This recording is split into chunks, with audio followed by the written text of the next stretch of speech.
तो आज की क्लास में हम भोजन कैसे बनाना है, किस रोग में क्या खाना है, यानी किस पथ्य में क्या खाना है, जूस कैसे बनाना है, आयुर्वेदिक पानी कैसे बनाना है, काढ़े कैसे बनाना है, और भोजन सात्विक आहार यानी सूप कैसे बनाना है, सब्जी कैसे बनानी है, रोटियां कैसे बनानी है। तो रोटियां में बहुत अलग अलग प्रकार की रोटियां होती है, जैसे कि एंटी डायबिटीज़ रोटी हो गई, मल्टीग्रेन रोटी हो गई, एंटी रेनल रोटी हो गई।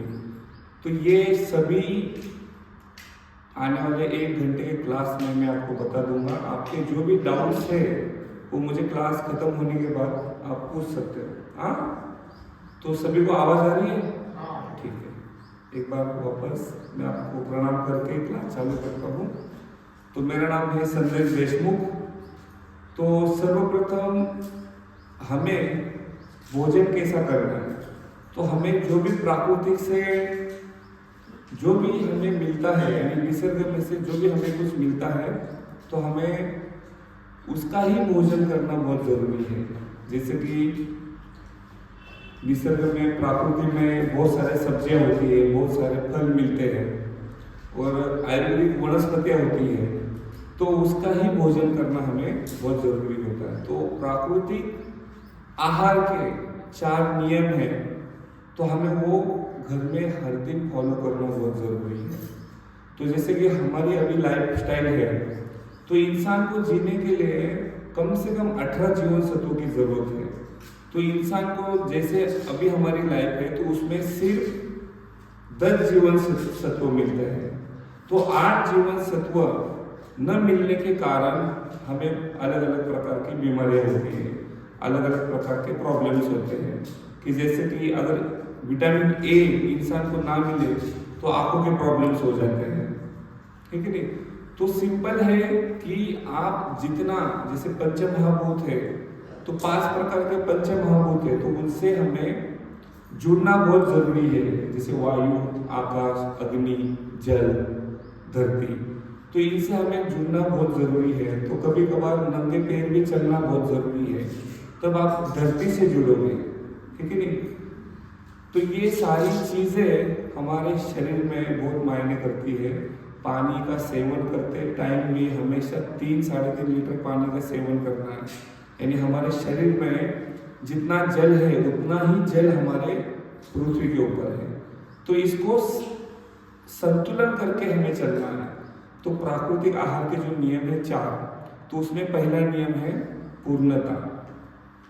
पूर्णता यानी क्या कि आप जो खा रहे हो उसमें पूरी ऊर्जा होनी चाहिए। तो उसमें फॉर एग्जांपल आप पूर्णता में ले सकते हो देसी गौ माता का दूध, देसी गौ माता का घी, कोकोनट मिल्क, ये पूर्णता में आता है। यानी आप जो भी खाओगे उसकी पूरी ऊर्जा आपके शरीर के लिए मिल जाएगी। ड्राई फ्रूट्स ले सकते हो, ठीक है नहीं? दूसरा नियम है जीवित, यानी जीवित खाना खाना है। जीवित खाना यानी जो भी आप सीड खाते हो, बीज खाते हो, तो उसको पानी में भिगा के 8 दिन उसको पानी में, 8 घंटे उसको पानी में भिगाओ, एक दिन उसको एक कपड़े में बांध के रख देना, तो उसको अंकुर आते हैं। तो उस जैसे कि अगर आपने मूंग भिगाया 8 घंटा और एक दिन उसको बांध के रखा, तो उसको अंकुर आ जाएंगे। यानी उस मूंग में जो न्यूट्रिशन है वो डबल हो जाएंगे। यानी आपने जो मूंग खाया है बॉईल करके, जैसे कि हम घरों में क्या करते हैं कि मूंग दाल बनानी है, तो हम क्या करते हैं कुकर में उसको बॉईल करते हैं। तो कुकर में जैसे आप बॉईल करते हो ना, तो 80% जीवन सत्व निकल जाता है। तो आपने क्या खाया? सिर्फ 20%। यानी हमें जो खाना था वो तो हमने खाया नहीं, वो तो स्टीम द्वारा चला गया, वो पानी में चला गया। तो हमें क्या करना है कि हम जो खाना खाते हैं उसका पूरा इस्तेमाल, उसका पूरा न्यूट्रिशन का इस्तेमाल हमारे शरीर के लिए करना चाहिए। तब हमारा शरीर संतुलन रहेगा और हमें बीमारियां नहीं होगी।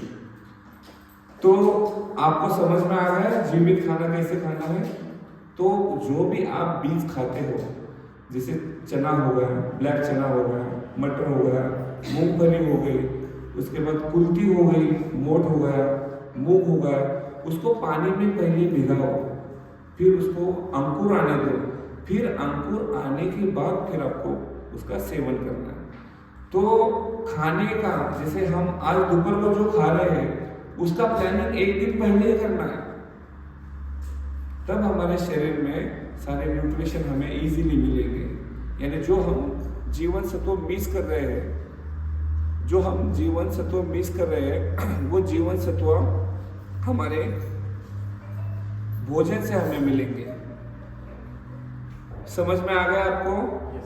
यानी मूंग की जो भी क्षमता है विटामिन की, न्यूट्रिशन की, उसको पानी में भिगा के हमें उसको डबल करना है। यानी मूंग जब पानी में भीगेगा तो यानी क्या होगा, उसका प्रोसेस बन जाएगा, उसका धीरे धीरे पौधा बन जाएगा, यानी वो आने वाली उसकी जनरेशन बढ़ाने के काम में लग जाता है। तो इसलिए जैसे कि अगर कोई भी मूंग आप जमीन में रखते हो तो उसको पानी देते हो तो 2 दिन उसको अंकुर आ जाएगा, 5-6 दिन उसका हल्का सा पौधा आपको दिखाई दे देगा, फिर 2-3 महीने के बाद वही पौधा, वही बीज आपको बहुत सारे मूंग दे देता है, यानी आपको बहुत सारे सीड्स मिलते हैं। तो हमें भोजन ऐसा करना है कि वो जीवित होना चाहिए, मरा हुआ भोजन नहीं खाना है। मरे हुए भोजन में आता है नूडल्स, ठीक है, मरे हुए भोजन में आता है। उसके बाद बिस्किट हो गया।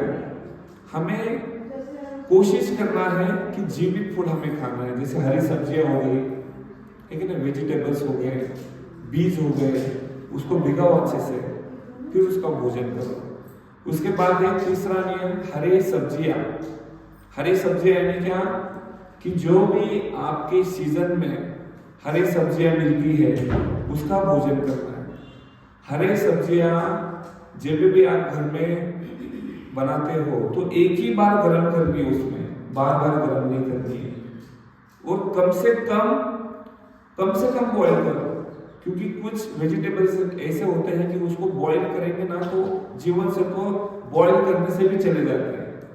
कुछ वेजिटेबल्स ऐसे होते हैं कि पानी में आप बॉईल करते हो तो पानी के साथ उसके जीवन सत्व पानी में मिक्स हो जाते हैं। तो जैसे हम पालक की सब्जी बॉईल करते हैं, पालक की सब्जी बॉईल करनी है तो जिस पानी में हमने बॉईल किया है उसको फेंक के नहीं देना है, उसको उस पानी का भी इस्तेमाल करना है, क्योंकि आधे जीवन सत्व पानी में ही चले गए, तो वो पानी भी हमें पीना है, तो हमारे शरीर में कोई भी जीवन सत्व की कमी नहीं हो जाएगी। उसके बाद है तीसरा नियम है हरी सब्जियां, और चौथा नियम है रस भरे फल। तो ये 4 अगर आप प्राकृतिक आहार के नियम आप अगर घर पे फॉलो करते हो तो आने वाले जीवन में आपको कभी रोग नहीं होंगे, ठीक है नहीं। और रोटियां अगर आपको खानी है तो रोटियां खाने के लिए ज्वार, बाजरा, रागी और जौ का इस्तेमाल कर सकते हो, कभी कभार कॉर्न का भी इस्तेमाल कर सकते हो।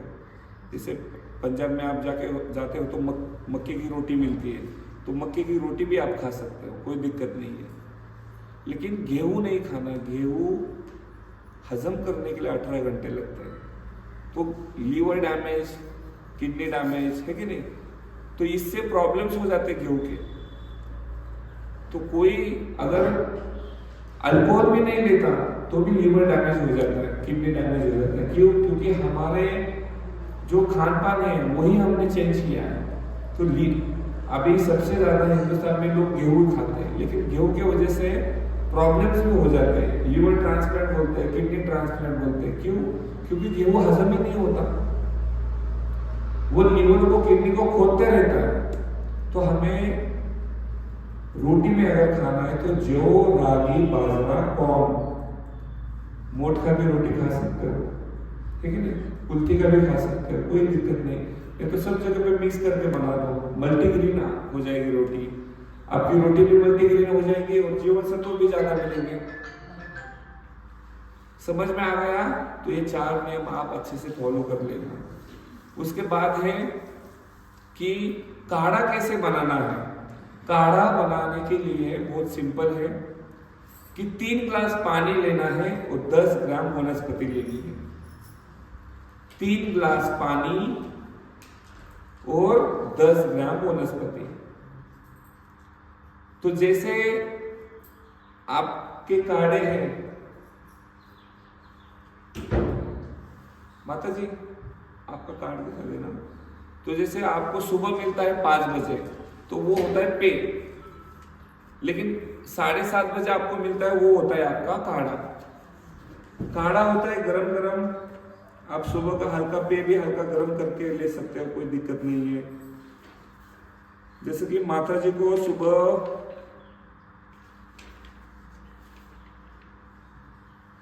5 बजे पंचामृत पेय है, तो ये होगा पेय। तो पेय कैसे बनाना है तो वो भी मैं आपको बता दूंगा। वो 7:30 बजे है मैदा और अर्जुन, ठीक है नहीं। मैदा यानी माता जी ने क्या करना है कि 5 ग्राम मैदा लेना है और 5 ग्राम अर्जुन लेना है। ये सारी वनस्पति आपको पतंजलि के स्टोर में आपको अवेलेबल होते हैं। समझ में आ गया काढ़ा कैसे बनाना है, ठीक है नहीं। तो बहुत सारे काढ़ा है, तो जैसे कि क्यों काढ़ा, काढ़े का नाम है क्यों काढ़ा। क्यों काढ़ा होता है लीवर डिटॉक्स के लिए, यानी जिनको लीवर संबंधी प्रॉब्लम्स है। किसी को लीवर के प्रॉब्लम्स है क्या? लीवर के प्रॉब्लम्स है किसी को? देखो एक पिताजी हो गए लीवर के प्रॉब्लम्स के। लीवर के प्रॉब्लम सभी को होते हैं, ठीक है, हमें पता नहीं चलता है, क्योंकि ये हमारा यंत्र है। हम 2 साल से भोजन करना चालू करते हैं, बचपन से खाना खाते हैं ना, तो इसके पहले हमने डिटॉक्स किया नहीं था, शरीर शुद्धिकरण किया नहीं था। तो लीवर किडनी हर इंसान के धीरे धीरे काम करना बंद कर देती है। तो हमें आप आए हुए यहाँ पे 7 दिन, तो ये सारे प्रॉब्लम्स आपके दूर हो जाएंगे। जिनको फैटी लीवर के प्रॉब्लम्स है, liver 1 stage 1 stage 2 stage 3 stage 4 के भी पेशेंट ठीक हो जाते हैं। तो हमें भोजन करना है, हमारी लीवर का कैपेसिटी है 250 से 300 ग्राम एक टाइम के भोजन का। तो हमें उतना ही भोजन करना है। हम क्या करते हैं, 4-5 रोटी लेते हैं, 2-4 सब्जियां लेते हैं, चावल लेते हैं, फिर उसको खाते हैं, सलाद भी लेते हैं, फिर उसको खाते हैं। वो भोजन हो जाता है 1 किलो के आगे। फिर पानी पीते हैं तुरंत, फिर भोजन हो जाता है 1.5 किलो। लीवर की कैपेसिटी कितनी? 300 ग्राम। तो लीवर डैमेज हो जाता है, ठीक है नहीं, क्योंकि जिसकी जितनी कैपेसिटी है हम उसको दुगना तिगना काम देते हैं, तो लीवर डैमेज फिर होना चालू हो जाता है, ठीक है नहीं। तो लीवर के लिए सबसे अच्छा काढ़ा है क्यों काढ़ा। हाँ, और एलोपैथी में जब हमारे लीवर, जब हमारे किडनी 60-65% डैमेज हो जाती है, तब उनको पता चल जाता है। अभी तक ऐसे मशीन नहीं आया कि एग्जैक्ट कितना है वो बता भी नहीं सकते, ठीक है नहीं। तो हमें क्या करना है, पहले ही सावध रहना है। 300 ग्राम अगर आप खाना खाओगे अच्छा वाला, तो दिन भर आपको भूख भी नहीं लगेगी। जैसे आप सुबह यहाँ पे ब्रेकफास्ट करते हो, तो आपको दिन में भूख लगती है? नहीं लगती। क्यों? और काम भी कितना है, आप कितना थकते हो। इतने सारे ट्रीटमेंट्स है, सुबह उठना है 4 बजे, योगा करना है, अलग अलग प्रकार के मसाज करने हैं, लेकिन आपको भूख लगती है क्या? ज़्यादा भूख नहीं लगती, क्योंकि आपका ब्रेकफास्ट सबसे शक्तिशाली है, यानी कम भोजन में सबसे ज़्यादा ऊर्जा। अगर आप घर में ये सेम भोजन करोगे ना, तो आपको 3-4 बजे तक भूख ही नहीं लगेगी। लेकिन हमें टाइम टू टाइम भोजन करना है। समय उठने का होना चाहिए, समय सोने का होना चाहिए, समय भोजन का भी होना चाहिए। और कोशिश करो कि 9:30 के पहले घर में भी सो जाना है, क्योंकि 9 से 12 बजे तक सबसे अच्छे हमारी नींद होती है। इसमें ही सोना है, हमारे हार्मोन्स चेंज हो जाते हैं उस टाइम पे। हमने इतना सारा कुछ बिगड़ा है हमारा। पशु पक्षी भी 4 बजे उठ जाते हैं। मुर्गा देख लेना, 4 बजे आवाज दे जाते हैं, उठो सभी लोग। लेकिन हम क्या करते हैं, 12-1-2 बजे सोने को चले जाते हैं। तो रोग कैसे ठीक होंगे कि जब आप 4 बजे उठोगे और उसके बाद आप योगा करोगे। उठने से ही आधे रोग ठीक हो जाते हैं, 4 बजे उठने से, और आधे रोग योगा करने से ठीक हो जाते हैं। तो हम जो भोजन करेंगे वो हमारे लिए कॉम्प्लीमेंट्री रहेगा, यानी रोग ही नहीं होंगे, ठीक है नहीं? समझ में आ गया? तो जैसे आज कोई आए हैं, आज आप आए हो ना, ठीक है। तो आपको तो अभी पता चले रहेगा कि रूटीन कैसा है। बहुत ज़रूरी है कि हमने ये रूटीन हमने पूरा रूटीन ही हम भूला है। तो ये रूटीन अच्छे से फॉलो करो। घर वालों के भी बता देना कि यही रूटीन रखना बहुत ज़रूरी है। 9:30 बजे तक सो ही जाना है, 4 बजे अच्छे से उठो, है कि नहीं? वैसे तो उठना चाहिए 3 बजे ब्रह्म मुहूर्त के टाइम पे, तो सोना भी चाहिए 9 बजे, ठीक है नहीं? 3 से अगर आप 12 सो जाओगे तो 1 घंटे का होते हैं 2 पॉइंट्स, यानी पॉइंटर होते हैं। हमें एक दिन में, यानी जब भी आप सोते हो 6 घंटा 7 घंटा, तो उसमें हमें 9 पॉइंटर मिलने चाहिए, ठीक है नहीं? तो 9 से 12 सो गए, 6 पॉइंटर मिल गए। 12 से 3 सो गए, 1 पॉइंट मिल गया, 1 घंटे का 1 पॉइंट, यानी वो हो गए 3। ये 6 और ये 3 हो गए 9, बराबर 9 पॉइंट मिल गए, तो बराबर 3 बजे उठना है। एक भी पॉइंटर इधर उधर हो जाता है ना तो इंसान बीमार हो जाता है। क्यों? क्योंकि वो समय सोने का ही है। 3 से 6 आधा पॉइंट मिलता है, ठीक है? तो यही टाइम कोशिश करना, यही टाइम पे आपको कोई रोग ही नहीं होगा, ठीक है नहीं? रोग ही नहीं होगा, सारा कुछ कफ पित्त वात ठीक रहेगा हमेशा। तो सूर्यास्त के बाद कोशिश करो कि सूर्यास्त पहले ही भोजन करो। सूर्यास्त के पहले भोजन करेंगे ना, क्योंकि जैसे सूर्यास्त हो जाता है तो हमारे शरीर में एसिड कम हो जाता है, यानी खाना जल्दी हजम नहीं होता। तो कोशिश करो कि सूर्यास्त के पहले ही भोजन करो, ठीक है नहीं हो रहा तो कोशिश करो 8 बजे के पहले भोजन करो, 8 बजे के बाद मत करो, ठीक है ना? और सोते टाइम आप दूध पी सकते हो, कोई दिक्कत नहीं है। गर्म करके हल्दी डाल के, अर्जुन छाल डाल के दूध पी सकते हो। ये समझ में आ गया आपको? तो काढ़ा कैसे बनाना है?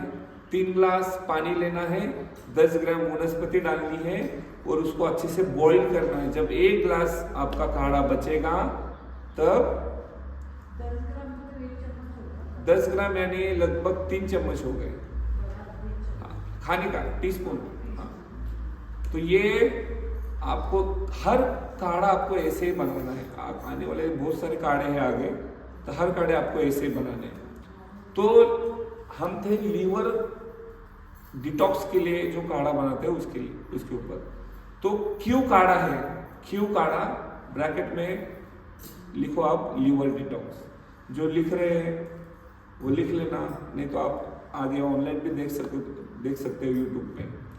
तो इसमें क्या करना है? 5 ग्राम कायाकल्प और 5 ग्राम सर्वकल्प लेना है। 3 ग्लास पानी लेना है, अच्छे से उसको उबालना है।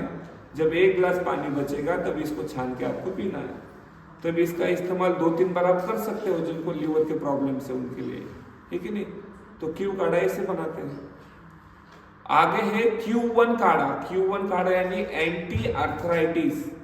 जिनको आर्थराइटिस के प्रॉब्लम से, जिनको जॉइंट पेन के प्रॉब्लम से, मराठी में बोलते हैं की खांद्याचा त्रास, ज्यांना खांद्याचा त्रास आहे, हाडांचा त्रास आहे, हाडं दुखतात, जॉइंट पेन होतात, त्यांच्यासाठी एंटी आर्थराइटिस काढ़ाचं नाव आहे, काढ़ा आहे Q1। Q1 काढ़े का नाम है एंटी आर्थराइटिस। तो इसमें आपको लेना है 2 ग्राम नीलगुंडी, 2 ग्राम पारिजात, 2 ग्राम मेथी दाना, 2 ग्राम अदरक, 2 ग्राम काला नमक।